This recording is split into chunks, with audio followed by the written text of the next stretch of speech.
Hello everyone, welcome to my channel Sirisha home life style. ఈరోజు మన ఛానల్లో సండే స్పెషల్గా నేను chicken curry with bagara rice చేస్తున్నానండి.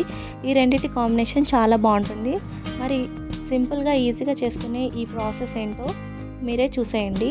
ముందుగా చికెన్ తీసుకొని దాన్ని క్రిస్టల్ సాల్ట్ వేసి బాగా వాష్ చేసి వడగట్టుకొని రెడీగా పెట్టుకోవాలి. పుదీనా కొత్తిమీర కూడా బాగా కడిగి కట్ చేసుకొని వడగట్టుకొని రెడీగా పెట్టుకోవాలి. ఒక పెద్ద సైజ్ ఆనియన్ 4-5 పచ్చిమిర్చి కూడా కట్ చేసుకొని పెట్టుకోవాలి. బిర్యానీ ఆకు కూడా తీసుకోవాలి. ముందుగా స్టవ్ ఆన్ చేసి గిన్నె పెట్టుకొని గిన్నె హీట్ అయిన తర్వాత దాంట్లో 3 టేబుల్ స్పూన్ ఆయిల్ వేసి ఆయిల్ హీట్ అయిన తర్వాత బిర్యానీ మసాలా, దాల్చిన చెక్క, ఇలాచి, మిరియాలు, ఒక పువ్వు, 1 టీ స్పూన్ సాజీరా కూడా వేసి వీటిని బాగా ఫ్రై చేసుకోవాలి. ఫ్రై అయిన తర్వాత దీంట్లో బిర్యానీ ఆకు కూడా వేసుకొని దాన్ని కూడా ఫ్రై చేసుకున్నాక కట్ చేసి పెట్టుకున్న ఆనియన్ పచ్చిమిర్చి కూడా వేసుకొని బాగా ఫ్రై చేసుకోవాలి. ఫ్రై అయిన తర్వాత దీంట్లో 1 టీ స్పూన్ అల్లం వెల్లుల్లి పేస్ట్ వేసి పచ్చివాసన పోయేంత వరకు ఫ్రై అయిన తర్వాత పుదీనా కూడా వేసి 2 స్పూన్ సాల్ట్ వేసి దీన్ని కూడా బాగా ఫ్రై చేసుకోవాలి.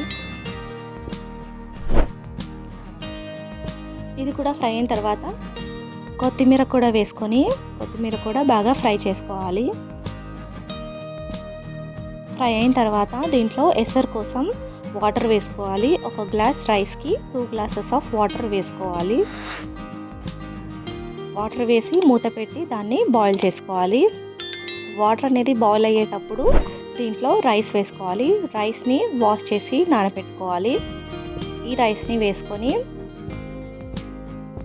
మొత్తం అంతా బాగా కలిపి మూత పెట్టి దాన్ని కుక్ చేసుకోవాలి. ఇలా మొత్తం అంతా కలిపి మూత పెట్టి కాసేపటి తర్వాత చూస్తే రైస్ అనేది పర్ఫెక్ట్గా కుక్ అవుతుంది. బగారా రైస్ రెడీ అయిపోయినట్టే. ఇప్పుడు చికెన్ కర్రీ కోసం ముందుగా స్టవ్ ఆన్ చేసుకొని ఒక మందపాటి గిన్నె పెట్టుకొని దాంట్లో 3 టేబుల్ స్పూన్ ఆయిల్ వేసి ఆయిల్ హీట్ అయిన తర్వాత కట్ చేసి పెట్టుకున్న ఆనియన్, పచ్చిమిర్చి, అలాగే బిర్యానీ ఆకు కూడా వేసి దాన్ని బాగా ఫ్రై చేసుకోవాలి. ఇవి ఫ్రై అయిన తర్వాత 1 టీ స్పూన్ పసుపు వేసి పసుపు కూడా మొత్తం ఫ్రై చేసుకున్నాక దీంట్లో 1 టీ స్పూన్ అల్లం వెల్లుల్లి పేస్ట్ వేసి పచ్చివాసన పోయేంత వరకు ఫ్రై చేసుకున్నాక చికెన్ పీసెస్ని వేసి మొత్తం అంతా బాగా కలుపుకొని మూత పెట్టి కాసేపు కుక్ చేసుకోవాలి.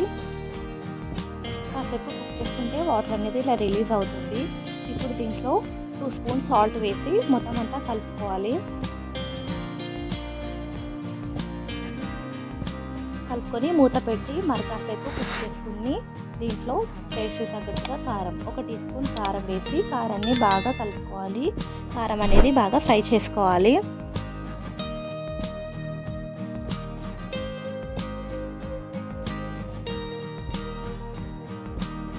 ఇలా మొత్తం అంతా కలుపుకున్నాక మూత పెట్టి మరి కాసేపు కుక్ చేసుకోవాలి. ఇప్పుడు మూత తీసి మళ్ళీ ఒకసారి కలుపుకొని కొత్తిమీర వేసుకోవాలి. కొత్తిమీర చికెన్ కర్రీలో చాలా బాగుంటుందండి, మంచి ఫ్లేవర్ వస్తుంది, తప్పకుండా వేయాలి. ఇప్పుడు మరి కాసేపు కలుపుకొని మరో 10 మినిట్స్ కుక్ చేసుకోవాలి. మూత పెట్టి కుక్ చేసుకోవాలి. ఇప్పుడు 10 మినిట్స్ తర్వాత మూత తీసి దీంట్లో 1 2 స్పూన్స్ ధనియా పౌడర్ వేసి కలుపుకొని ఇంకా సర్వ్ చేసుకోవడమే. వేడి వేడి chicken curry with bagara rice ready అయిపోయిందండి. ఈ కాంబినేషన్ చాలా బాగుంటుంది, తప్పకుండా ఇంట్లో ట్రై చేయండి. ఈ వీడియో నచ్చితే తప్పకుండా లైక్ చేయండి, కామెంట్ చేయండి, షేర్ చేయండి. Thank you for watching. Thank you for your time.